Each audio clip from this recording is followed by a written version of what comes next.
Good morning, everybody. My name is Virgilia Abad, and this morning I want to share with you uh, the story of my journey. How did I find out that I have cancer, that I have malignant tumors? So it was January 2021. I was taken to the hospital, Aventura Hospital, because I was having a high blood pressure and a very high sugar as well. When I arrived to the emergency room, I went with my son, so he actually stayed with me over there, and they check it out, and effectively I did have like very high blood sugar, and pressure was really high, and I was feeling a discomfort, like a little things, a little nodes, on my right breast, but I didn't have idea what is going on. So, but the doctors over there, they did like X-ray, MRI. They did all kind of tests, all kind of stuff, and I thought that I was gonna be released because after a little bit, they seems to me like my blood pressure came down and everything was looking better and so forth. So the doctor say at the end, so the doctor that was in the emergency room, he say, you know what, you're not going home, so I'm going to leave you here for observation because I don't know if when you go back home, so you might have a stroke or heart attack. Because when you came here, so you have some discomfort on your right legs, like I feel like kind of needle sense, but also my right breast, having some kind of pain. But I couldn't even think. There was so much going on in my body that I couldn't think. So the point is, I stayed there for a couple of days, So I stayed there for 2 days. At the end, they released me after doing Doppler from my heart, so echocardiogram, electrocardiogram, all of the MRI. They didn't find anything. So they released me. They say they probably have something emotional. That's what they thought about, and they told me that. But they said, you follow up with your PCP after being in a mission for like 2 days. So then I came home, and it passed January, the rest of January, February, March, April, May, June, July. By August, at the beginning of September, I was feeling some kind of discomfort, but more and more. Like I feel like if I have like needles, if I have a lot of needles on my breast, I was not able to sleep properly. I was not able to be up, standing. Even when I was sitting, it was very, very discomforting. It was a terrible pain going on with me. So then I was doing like exercise by them. I was eating very healthy. I could say that I was probably in the best time of my life at my age. I'm 63 years old. I was in very good shape, so I was 159 pounds, but after having the 5 kids and my family, we, a little bit like, a little bit heavy, but for me, it was pretty good because I probably went down from 190 pounds to 159. That was pretty good. So my skin, everything looks like, so really good. So the point is that I was doing exercise one day, and I was, so doing aerobics, and I was very fit, for my, body and my age. And my son told me one day, he said, Mom, you lifting like 5 pounds, you should be taking like 20 pounds. And there is one of these weight lift that is like rounded, that you could take it with the two hands. He said, you do this, you just come down and you pick it up like that is a baby. It's not going to hurt you. It's going to help you more for your legs and even to fit more and lose more weight. So I decided to give it a try. So then one day I was exercising and I decided to do so. And after that, at the end of the day, the pain that I have, it was even worse. It was even more pain. So then I spent about a week, and I said maybe that was because of the exercise. So I'm going to stop for a few days and don't lift anything. I decided just to do walk around, drink my water, and continue with good nutrition and so on. And so what happened is that the pain's still there. Yeah. I talked to a friend of mine, and he told me, he said, you know what, that's what you described me. I told him what I was feeling, and he said, what you're describing to me, I don't think it had to deal with the 20-pound weight you did. I don't think so. If I were you, I will go to the hospital again and have they check on me, if possible. If not, you could go to your primary care physician and tell what is happening, because I don't think that it had nothing to do with the weight that you lifted. So I listened to my friend, and I decided to call my primary care physician, and I called. When I called my primary care physician, she called me back, and she said, Virgilia, so I see in the computer you have been doing everything on time. So I was a person that every time that I had to do something, I will do it. I remember I did have a biopsy back in 2014, and that was with another doctor, a surgeon. And ever since, he told me, I want you to have in mind to do mammogram on time, because you have something in there, but it's benign. There's nothing to worry about. Well, every time I go for my checkup, I was going and I was doing it. But I remember that he said, we need to monitor that closely, because that could change. Right now it's benign, but we need to continue monitoring this because it could change in the future. So then I continue doing that. So then going back to the primary care physician, she said, Virgilia, everything seems okay in here. The last mammogram that you have it in November 2020. It was 2021. The next one is going to be in November, and I don't think that your insurance is going to cover. They're not going to cover another one for you. I let her finish talking, and then as soon as she finished talking, and I said, doctor, I gotta tell you something.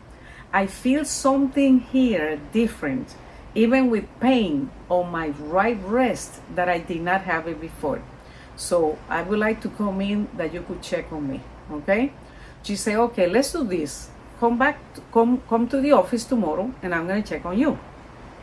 When I went there, and the doctor was doing like a physical, and she looked at me, as soon as she see, I didn't even realize the nipple was already changing color.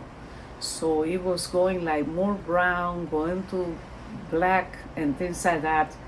And the pain is still there. Some days I feel more pain than the other. The doctor, when she saw that, and I told her that I have pain, so then she said, you know what I'm going to do, I'm going to order a sonogram, because the sonogram was never done on my breast. Then the insurance could not say no. So I made the appointment as soon as I could, right away. I came and I called, and I made the appointment. When I went to the facility to take the sonogram, when the technician, when the person that does the sonogram was doing that, she looked and she said, Virgilia, did they order a mammogram for you? And I say, no. And then she say, I think that you're gonna need one, because I see something in there that you did not have. This is abnormal. So, but the doctor is gonna tell you. So make sure that when you leave here, keep in contact with your doctor, because you are going to need a mammogram, okay? So I came home. as soon as I came home, a couple of days later, they called me from my primary care physician office, and she said, you have to come in. When I come in, so she said, so I'm gonna send you for a mammogram. I'm gonna send you for a mammogram because there's something abnormal that wasn't there. So then I'm scheduled. I make my appointment for the mammogram, and since I have a lot of pain and things like that, I called the person in charge for the mammogram, and I say, is that possible that I take Tylenol 500 milligram before I come in? Because they smash to do they put in a machine and they kind of smash it to do the mammogram, like 3D. And I was like, oh my gosh, I did a lot of pray before I came in. And she said, yes, you could take the Tylenol. So I took the Tylenol and I put it in my purse. But I didn't take it, but I did a lot of pray. So when I went there, I still didn't have pain and said, maybe I might not have to take it. I was afraid of like driving and, for the Tylenol. I'm not a person like for a lot of medication. I feel like, okay, so I'm going to try like that. Maybe I just drink it when I get there. So when I go there, so the person in charge for doing the mammogram, so she came and when she put it, she did it. I didn't feel no pain. I think it was all of the praise that I did, and I was happy that I didn't get no pain. So then she took the test and everything, and a couple of days later, the primary care physician called me again because the result came out that I have possibly a malignant tumor of 2 centimeters, stage 2. Oh my gosh, that was like, oh my gosh, it was like devastating. I know that I have something, but I wasn't expecting that I was going to be that heavy, So then the doctor called me in the office. I went and I sit down with her, and then she said, you know what, I have to send you for a biopsy. She called right away all the doctors from the hospital, one of these doctors that work in coordination with her. And once she have everything done, she came back to me, and then she said, I made the appointment for you already. And I said, doctor, let me tell you something. I do have a general surgeon that is at breast oncology.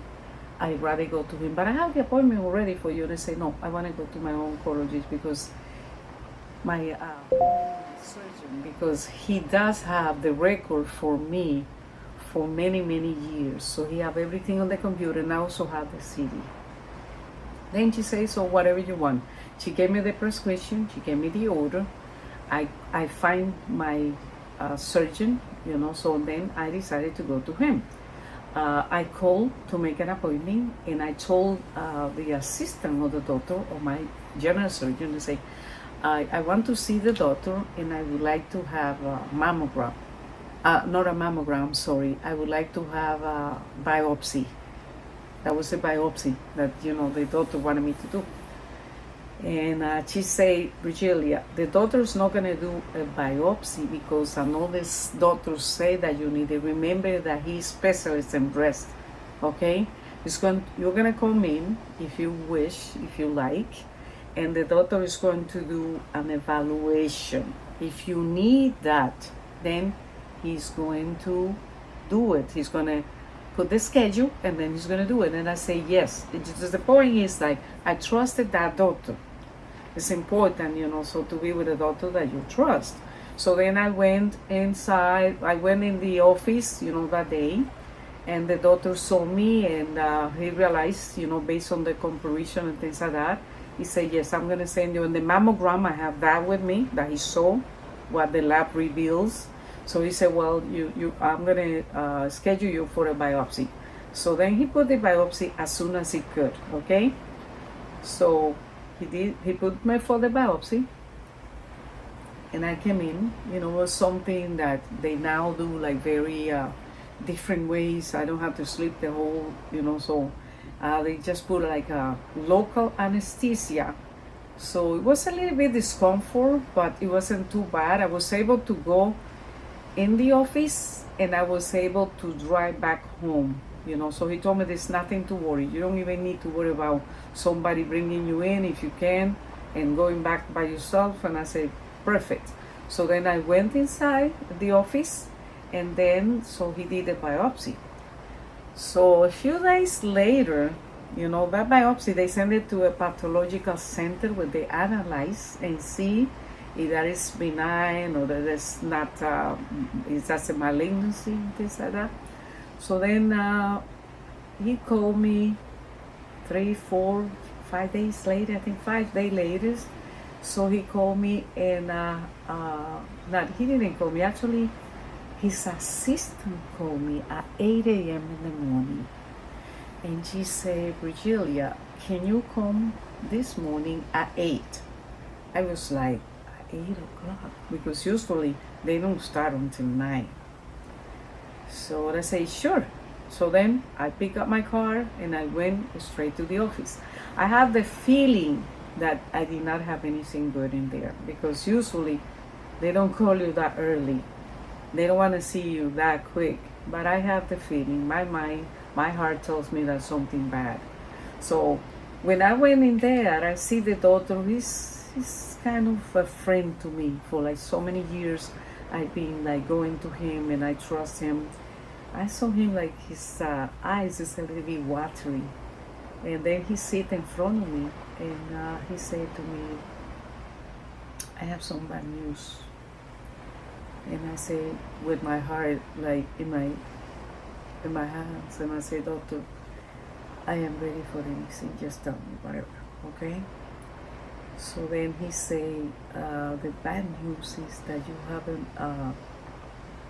have a malignant tumor in the breast, and that tumor need to be taken out as soon as possible.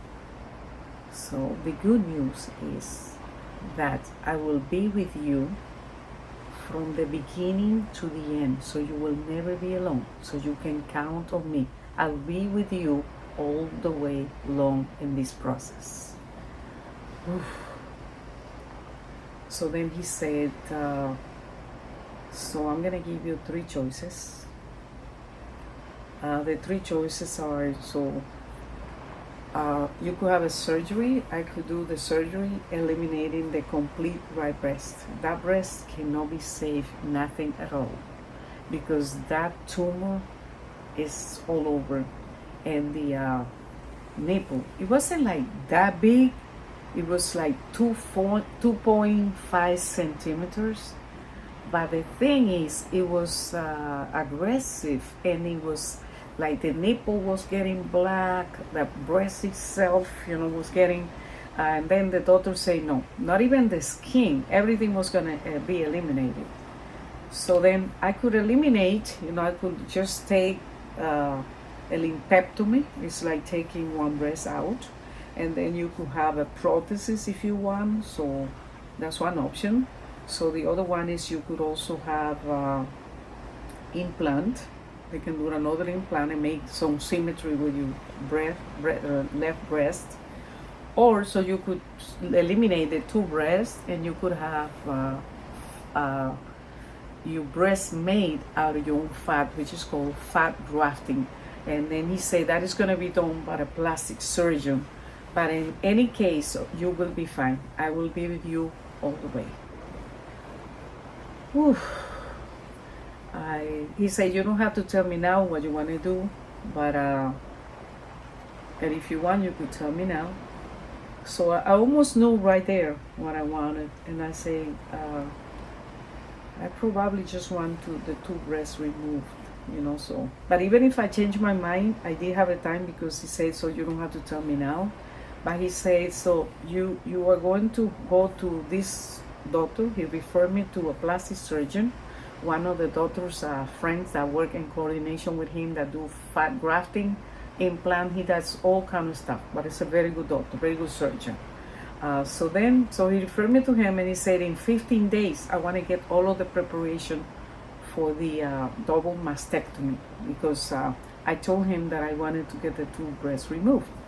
So then I called the doctor, said if they give you any problem in the office, setting up an appointment, call me and I will call them personally, because this is something that need to be taken care like right away. So I went to the plastic surgeon, and when I go, the first day that I go and I meet him, and as soon as he came in his office, he's with a lot of people like girls and other personnel that he had that work with him in coordination. So what they do, they take pictures of the breast, of the entire body. I had to take all of my clothes out. Usually I was going to the doctor and taking just the top, but this time I had to take everything out. And they started taking picture, my breast, on my sides, everything, because the doctor wanted to see if I would qualify for, let's say that I choose like fat grafting, which is a reconstruction of my own breast. And he did took picture of everything, but I was like sweating, so when big drop are coming from up and down, I was like that. That's how nervous I was, because I was still in that office or that doctor. I was still not assimilating that I have cancer. One of the questions that surgeon asked me before even I removed my clothes was, did they remove your 2 breasts already? I was like, oh hush, they're gonna remove my 2 breasts? That was in my mind. I think that was shocking to me because I was not assimilating it. So then they proceeded, they took all of the pictures, whatever, and then the doctor say, there are 3 things that I can do, that you could do. So you could get the 2 breasts removed, and you could have prosthesis, or you could get 1 breast removed, and so you could have a reconstruction surgery, or you could have a prosthesis itself, or you could do the 2 breasts and get fat grafting, which is like making the breast out of your own body. I take fat from your belly, from your side, and I fat graft it, and I make you breast, so from your own fat.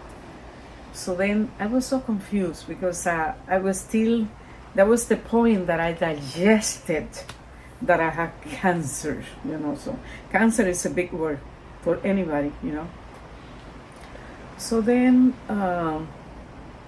I decided I asked the doctor, I said, doctor, what would you do? What did you recommend to me? What would you do? And the doctor say, I will do what I will do with my mother, or what I will do with my sister. They say, what would you do with them? He say, I will do the fat grafting, because you were going to have your breast made out of your own body, and your body cannot reject your own body.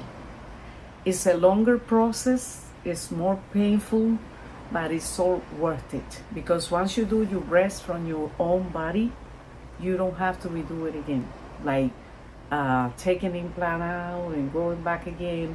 And plus, you will never get cancer from your own fat.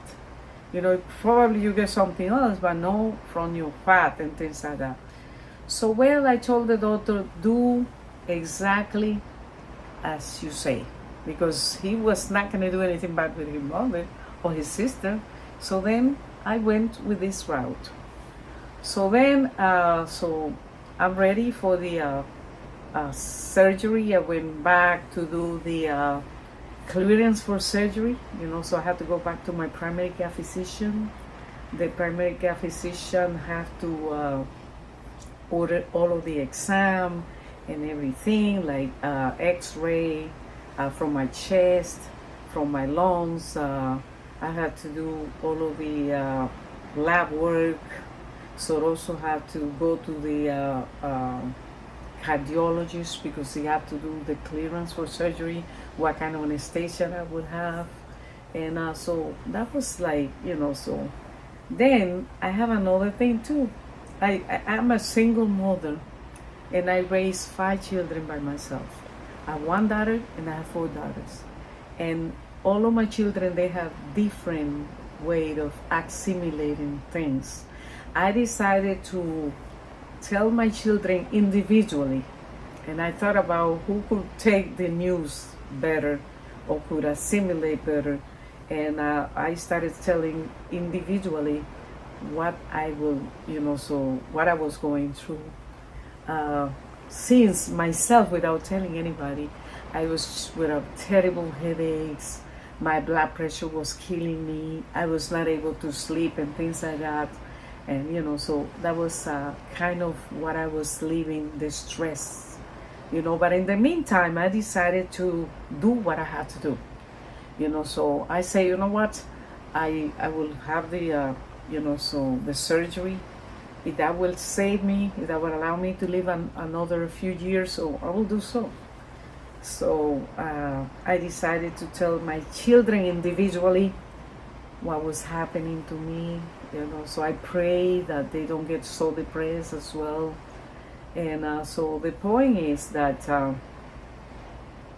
this is my story. And I was a person that I was checking on me periodically. I was going all of my appointment with my primary care physician. I was doing the mammogram on time. I even did biopsy back in 2014, and I will follow up with all of the mammogram. This could happen to anybody. So I would say that if you don't have that yet, so you could check on yourself, you could pay attention, be aware. You could be like men or you could be women watching, listening my story, and this breast cancer could happen to anybody.